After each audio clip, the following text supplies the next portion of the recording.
Okay students, तो देखो ये प्रॉब्लम में क्या है कि भाई एक ट्री है, समझो कि ये ट्री है, ये पूरा ट्री है, और ये जो ट्री है वो समझो यहाँ से ब्रेक हो रहा है ना, ड्यू टू स्टॉर्म। देखो ये टोटल ट्री का हाइट में लिख देता हूँ, वो है अपना कैपिटल एच। ठीक है, तो इतना बड़ा एक ट्री है और ट्री जो है स्टॉर्म की वजह से यहाँ से टूट जा रहा है ना, तो बैंड हो गया, ऐसे गिर गया। ये ट्री का टूटा हुआ पार्ट है।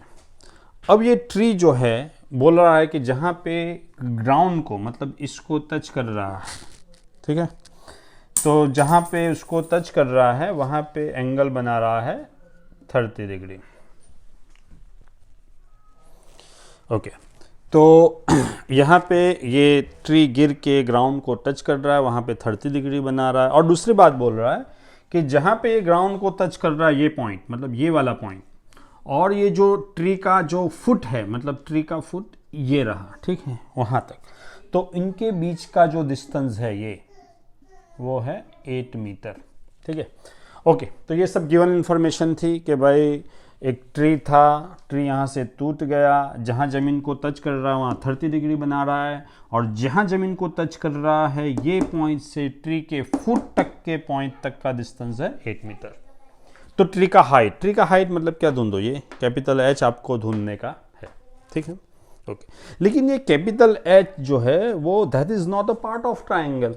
ट्राइंगल समझो अपना ये है ना, ए बी और सी, यहाँ पे है डी समझो, तो ये कैपिटल एच जो है वो ए बी सी ट्राइंगल का पार्ट नहीं है ना, वो उसका पार्ट नहीं है। तो मैं डायरेक्ट ट्रिग्नोमेट्रिक रेशियो से उसको डायरेक्ट नहीं ढूंढ सकता हूँ। ठीक है, तो सबसे पहले मैं क्या करूँगा, मैं ये बी सी निकाल लूँगा, बिकॉज दैट इज, समझो कि इसको मैंने ले लिया H1 और डी सी को ले लिया H2, या हम डायरेक्ट भी बोल सकते हैं कि जो अपना कैपिटल एच है, कैपिटल एच हाइट जो है, यहाँ लिखता हूँ साइड पे, इज इक्वल टू होगा B C plus C D. ठीक है, तो इसका मतलब ये हुआ कि कैपिटल एच ढूंढने के लिए सबसे पहले तो मैं बी सी निकालूंगा, बाद में सी डी निकालूंगा। ठीक है, तो सबसे पहले बी सी निकालते हैं, और b C is a part of triangle a b c, so b c मिल जाएगा हमें, है ना। तो बी सी निकालने के लिए मैं क्या करूँगा, यहाँ पे लगा दूंगा tan 30 is equal to B C upon A B, है ना, क्योंकि tan क्या होता है भाई, अपोजिट बाय एडजेसेंट, तो ये लगा दिया मैंने B C upon A B. अब tan 30 का वैल्यू क्या है भाई, 1/√3 is equal to B C by A B. तो मैं यहाँ पे आपको बोल सकता हूँ कि भाई अच्छा ए बी का वैल्यू रख देना था, ए बी का वैल्यू है 8, तो बी सी का वैल्यू मिल गया हमें, है ना। Cross multiplication 8 is equal to √3 B C, and therefore B C is equal to 8/√3। Okay, B C हमें मिल गया। अब हमें ढूंढना है सी डी।